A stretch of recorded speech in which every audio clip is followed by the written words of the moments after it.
Now, your most accurate forecast from the First Coast News Weather Team, sponsored by AC Designs. Fog is already developing out there. You can see that here on our live camera as we try to look out towards downtown Jacksonville. Temperatures right now sitting in the 60s. And here's a look at your visibility. Again, dropping quickly in downtown Jacksonville. Also Brunswick, you have reduced visibility down to a quarter mile. It's dropping at Keystone as well. Others of you good to go right now, but I do expect the fog to become more dense, more widespread as we head into our early morning hours. So a dense fog advisory kicks in for most of the area at 3 a.m. and it lasts all the way until 10 a.m. Where there is dense fog, visibility could be down to a quarter mile or less. Now, similar to this morning, it won't be as bad for some of you along the coast. And you can see how places like St. Augustine not included in that dense fog advisory. But for most of our area, we will be dealing with fog. And again, it could be all the way until 10 a.m. So almost everyone in our area for your morning commute, you will be impacted by this fog.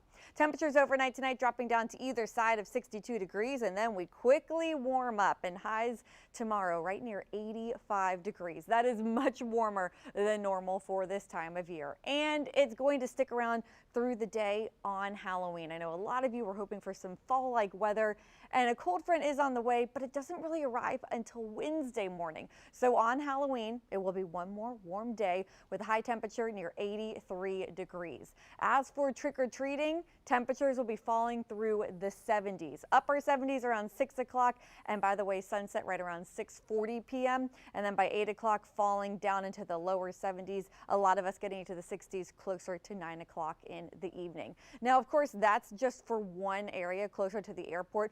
Across the First Coast, Tuesday evening for your trick-or-treat temperatures, around 5 o'clock, notice a lot of us starting to get closer to the upper 70s, falling through the 70s, and I can't rule it out, especially for those of you, say, in the Waycross area. Depending on how fast this cold front gets here, you might be down into the 60s as well, closer to 8:30, 9 o'clock. But then by Wednesday morning, everyone waking up to much cooler temperatures, 50s, maybe even the 40s for some of you. Wednesday afternoon, it will be significantly cooler, noticeably cooler out there. Temperatures staying in the 60s for your highs, middle 60s, and it will be breezy, and so we'll have a bit of a wind chill. The breeze will make it feel even colder than it actually is.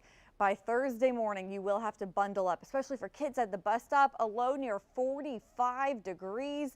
And then our highs on Thursday likely also staying in the 60s. So cooler weather is on the way. It will be there for the first day of November on Wednesday. Halloween, though, a bit more warm of a day and a bit more mild for trick-or-treating. The breeze really kicks in on Wednesday. Rain chances try to creep up into next weekend.